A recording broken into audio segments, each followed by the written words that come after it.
en la alimentación. Si hablamos de alimentación, bueno, lo primero que tenemos que definir es el balance energético. El balance energético es la diferencia entre las calorías que ingerimos y las calorías que gastamos, ¿vale? Sé que esto también lo explicó Eneco en su módulo y demás, y al igual que este contenido va a haber otros que se puedan repetir o que os puedan sonar, pero que conviene refrescar para que los tengáis en cuenta, sobre todo luego a la hora de hacer el caso práctico y todo, entendáis de dónde viene todo, ¿vale? Entonces, definiendo de nuevo el balance energético, como digo, es la diferencia entre las calorías que entran y las calorías que salen, ¿vale? Entonces, en función de este balance energético nos podemos encontrar en tres situaciones, ¿vale? Una situación normocalórica, en la que las calorías que entran son iguales que las calorías que salen, por tanto, pues bueno, hay un equilibrio, ¿vale? No habrá ni, digamos, ni creación ni destrucción de tejidos, ¿vale? Estaríamos en mantenimiento. Puede haber una situación que sea hipercalórica, en la que consumamos más calorías de las que gastamos, ¿vale? Y por tanto entraríamos en un estado de creación de tejidos, ¿vale? De ganancia.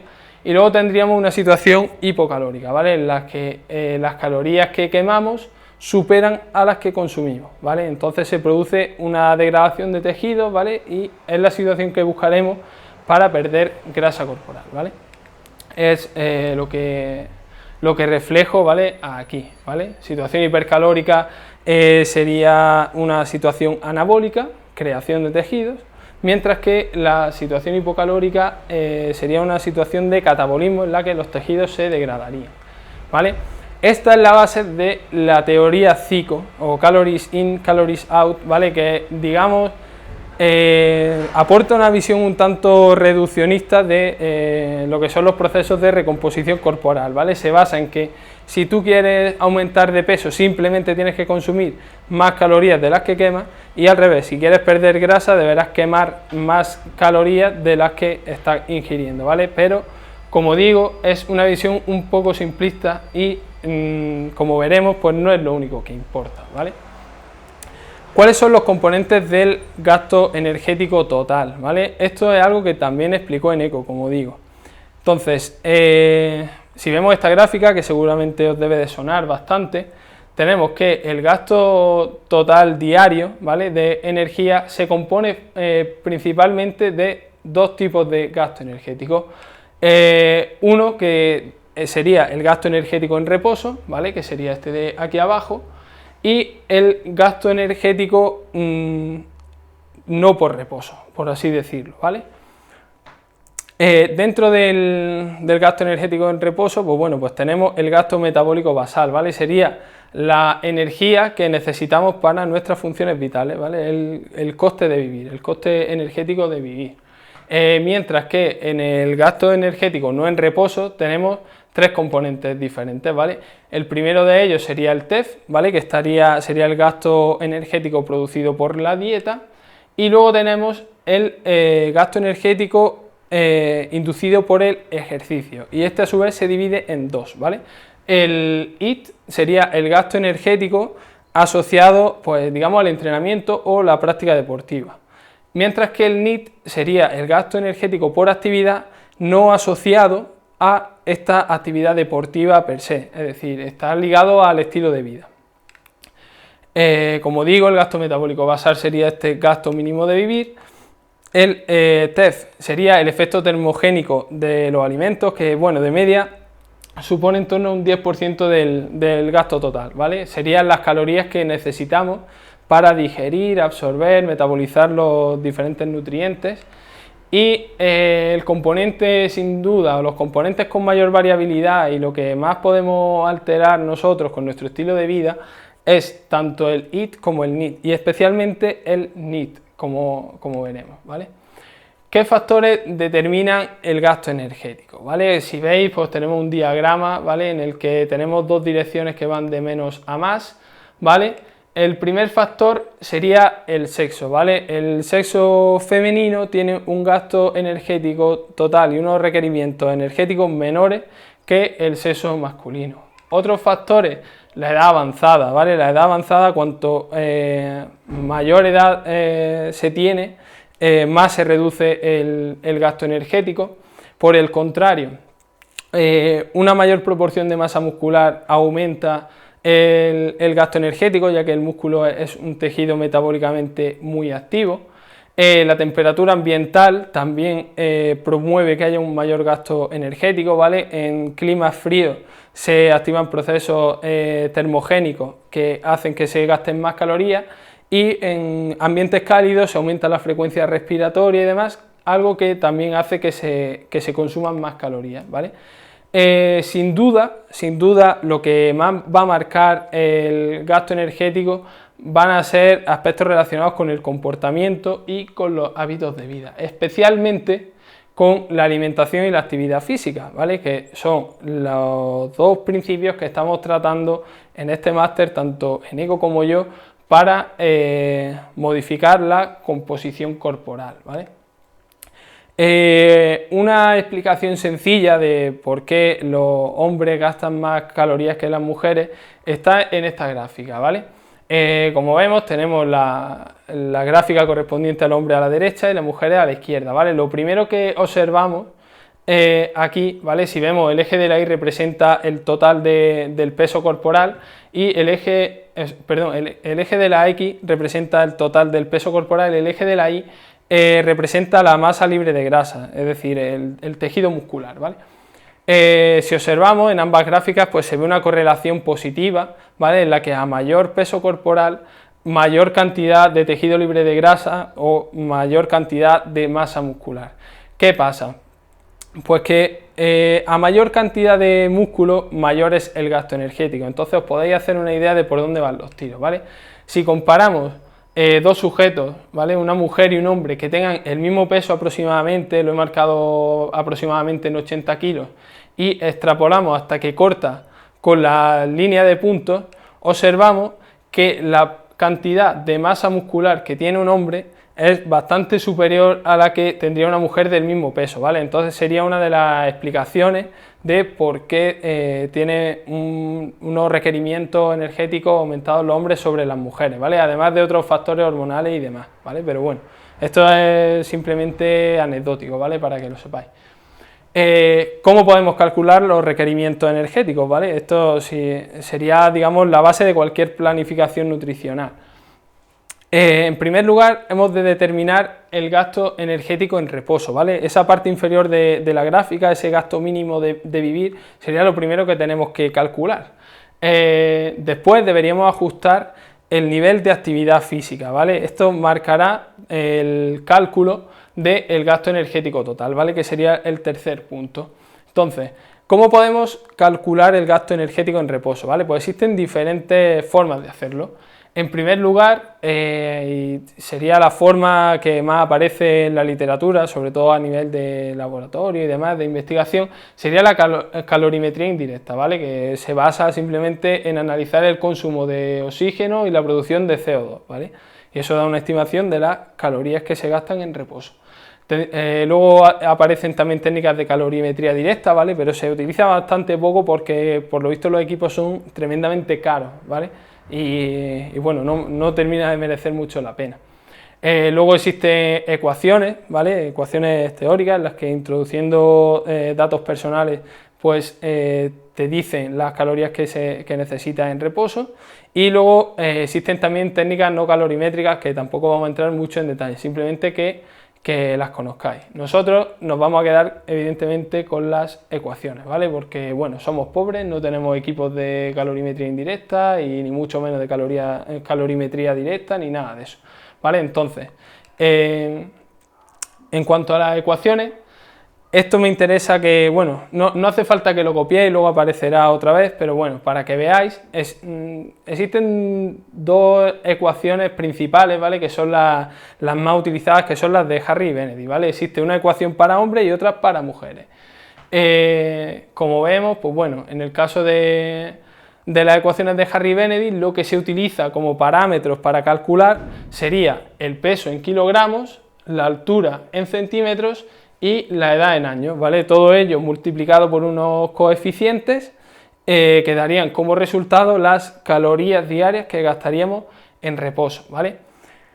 Es importante destacar que algunos artículos, algunos autores hablan de que estas ecuaciones podrían sobreestimar en torno a un 10 y un 15% los valores obtenidos por calorimetría indirecta, ¿vale? Esto es algo importante a tener en cuenta, ya que podríamos estar sobreestimando el gasto que nosotros tenemos y por tanto comprometer la evolución con el plan nutricional que vayamos a poner, ¿vale?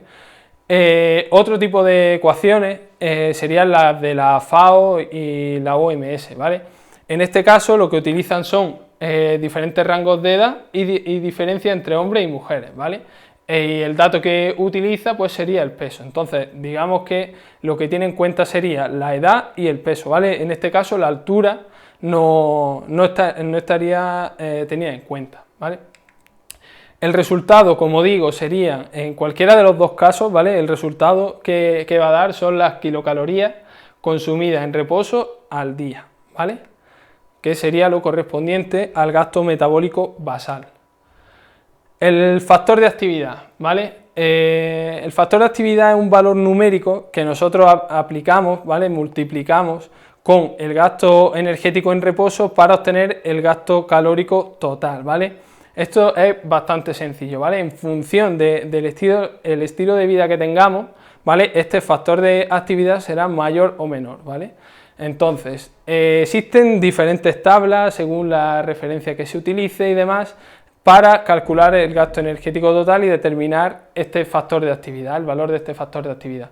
El primero de ellos, bueno, pues tenemos la revisión de Stopani y colaboradores del 2008, ¿vale? Que dice que una persona sedentaria pues tendría un factor de actividad de 1,53, ¿vale? Una persona moderadamente activa 1,76 y alguien que haga actividad vigorosa 2,5. Entonces estos coeficientes después el que nos corresponda lo multiplicaríamos por el gasto calórico en reposo y obtendríamos el gasto calórico total, ¿vale?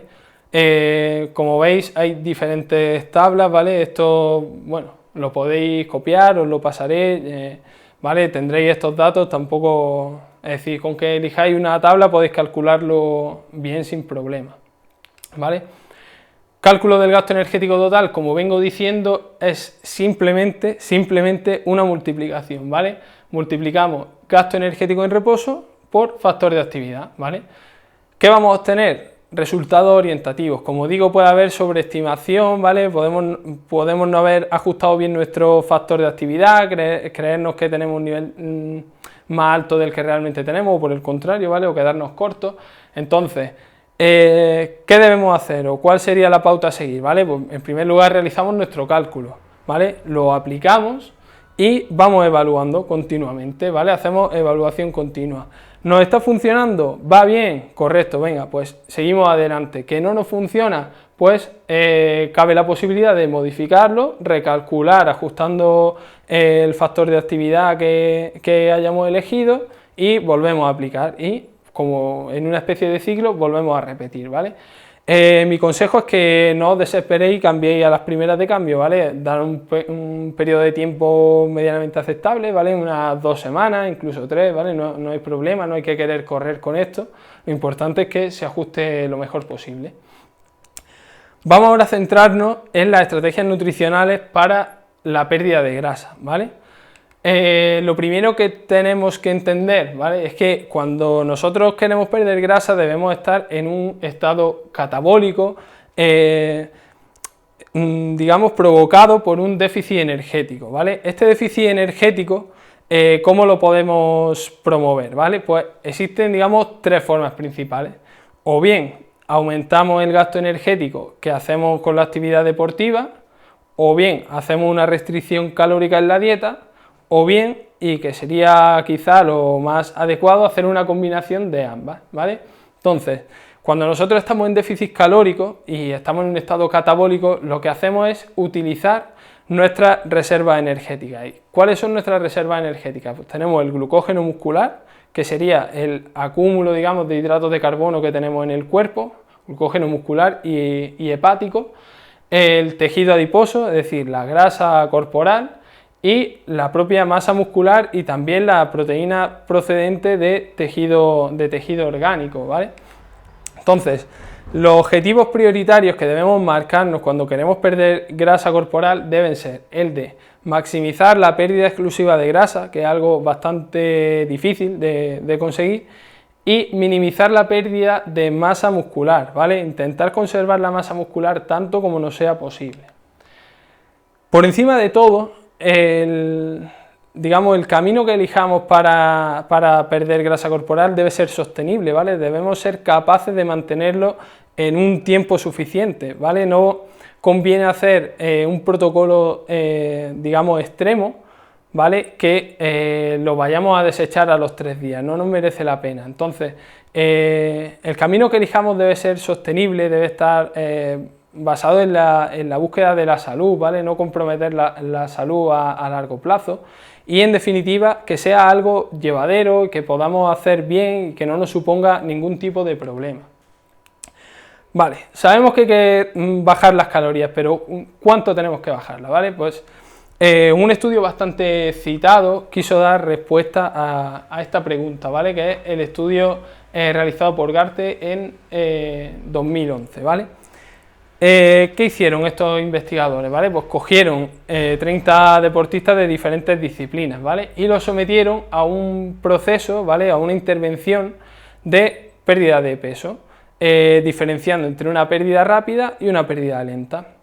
El grupo lento tenía como objetivo perder un 0,7% de su peso corporal, ¿vale? Que esto en una persona de 70 kilos más o menos supone medio kilo a la semana. Mientras que el grupo rápido tenía que perder el doble, un 1,4% de su peso corporal a la semana, que como dice aquí, pues sería más o menos 1 kilo, ¿vale? El objetivo de ambos grupos era común, ¿vale? Tenían que alcanzar más o menos una pérdida de peso del 4%, ¿vale? Y lo que se evaluó fueron los efectos sobre la composición corporal y sobre el rendimiento deportivo. ¿Vale? La duración, pues evidentemente varió dependiendo del grupo, ¿vale? El grupo más lento tardó más en alcanzar la pérdida del 4% que el grupo rápido, que evidentemente pues recortó el tiempo. Entonces el grupo rápido empleó unas 5 semanas de media, mientras que el grupo lento unas 8 semanas, ¿vale? La dieta que se siguió pues fue una dieta baja en grasa, ¿vale? En la cual la grasa suponía algo menos del 20% del total energético diario, ¿vale? Y la restricción calórica que se aplicó para el fin que habíamos dicho, de perder en torno al 0,7 o al 1,4% del peso corporal, fue en el grupo lento de unas 500 calorías, más o menos de media, y en el grupo rápido más o menos de unas 800 kilocalorías al día. ¿Cuáles fueron los resultados? Pues fueron los siguientes, ¿vale? Como vemos, el peso corporal total perdido no fue diferente entre ambos grupos, ¿vale? Este era un objetivo que estaba marcado, ¿vale? En torno al 4% era lo que se tenía que perder, ¿vale? ¿Cuál fue la mayor diferencia? Pues digamos la calidad del peso perdido, ¿vale? Si vemos, el grupo blanco está asociado con la pérdida lenta, mientras que el grupo azul representa el grupo de pérdida rápida. ¿Qué diferencias vemos? Pues que la masa grasa se redujo significativamente más en el grupo que perdió más lentamente, ¿vale? Y no solo eso, sino que este grupo que perdió más lentamente pudo incluso aumentar la proporción de masa magra, es decir, de tejido muscular, ¿vale? Algo que en el grupo de pérdida rápida no ocurrió, ¿vale? Se redujo en cierta parte la masa magra. En cuanto a términos de rendimiento, pues como vemos, en carácter general, el rendimiento fue mejor también en el grupo de pérdida lenta. ¿Vale? Perdonad. Vale. Otro ejemplo, ¿vale? De qué déficit energético crear, ¿vale? Pues tenemos este estudio de Mero, ¿vale? En el cual participaron 15 mujeres en normopeso, ¿vale? Que eran físicamente activas, que realizaban tanto entrenamiento de fuerza como entrenamiento aeróbico de forma habitual, ¿vale? ¿Cuál fue la intervención? Se aplicaron déficits, uno de 1100 kilocalorías al día, es decir, un déficit agresivo, frente a un déficit moderado de unas 550 kilocalorías al día. El periodo de aplicación fue solo de 4 semanas y la proteína se mantuvo en niveles moderados, ¿vale? De 1,4 gramos por kilogramo de peso aproximadamente. Los resultados fueron que ambos grupos perdieron peso significativamente, es decir, ambas intervenciones fueron efectivas. El grupo con mayor déficit calórico perdió más rápidamente, o sea, perdió más cantidad de peso y más cantidad de grasa, ¿vale? Pero aún así, como digo, el otro grupo también perdió significativamente, ¿vale? Por lo que es una estrategia válida. ¿Cuál fue la principal diferencia? Pues que en el grupo que tuvo un déficit mayor se produjeron alteraciones a nivel hormonal, ¿vale? Especialmente a nivel de testosterona y de la SHBG, ¿vale? Que esto, digamos, promociona un estado catabólico, ¿vale? No se apreciaron, eso sí, cambios en las concentraciones de cortisol, que como sabéis también es una hormona relacionada con el catabolismo, ¿vale? Pero los autores lo que destacan es que estas no alteraciones en los niveles de cortisol podrían ser debidas al corto tiempo de la intervención. Entonces, como recomendación de los autores, ¿vale? Ellos abogan antes por una restricción más moderada antes que una mucho más pronunciada, porque entienden que si esa restricción calórica se mantuviese durante un periodo de tiempo más largo, podría dar lugar a un estado catabólico que comprometiese la masa muscular, ¿vale?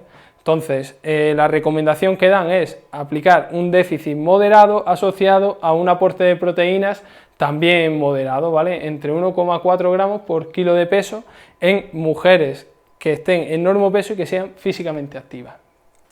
¿Cuál es la importancia del porcentaje de grasa a la hora de aplicar un déficit calórico? Pues bien, como vemos en esta imagen, ¿vale?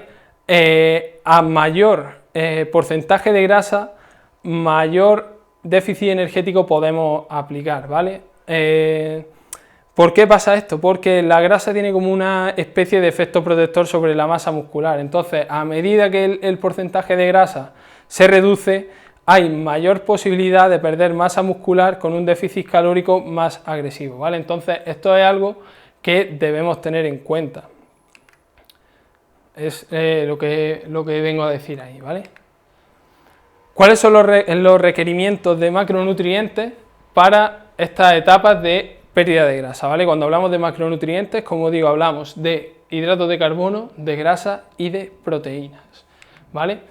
El primer macronutriente del que tenemos que hablar es la proteína. ¿Por qué? Porque tiene máxima importancia, ¿vale? Va a ser la piedra angular, digamos, de nuestra planificación, ¿vale? ¿Por qué es tan importante la proteína, ¿vale?